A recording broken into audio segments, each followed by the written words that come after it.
Weithiau, mae'n meddyliau'n teimlo fel hyn, yn orlawn, blêr, heb unrhyw le I fynd. Ond dyma peth yn greadigrwydd. Nid yw creadigrwydd yn ymwneud a gwneud rhywbeth yn unig. Mae'n achubiaeth I meddwl. Mae'n ymwneud a dod o hyd i'ch ffordd trwy'r storm. Lluniadu, paentio, cerddoriaeth, symud a theatr. Neu llinellau a bapur yn unig yw'r Mae'n nhw'n ffordd o adael allan beth sydd y tu mewn I wneud synwyr o cyfan.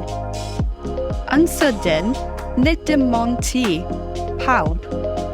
Oherwydd, pan fydd yn creu gyda'i gilydd, mae'n llinellau'n cysylltu.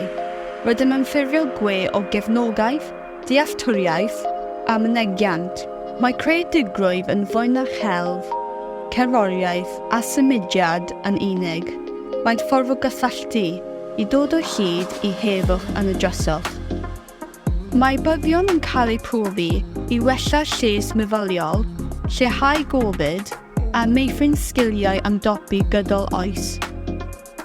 Darganfyddwch bwyd creadigol am ddim yn hwb celfyddydol. by.pap.gig.cymru/celfyddydau-ac-iechyd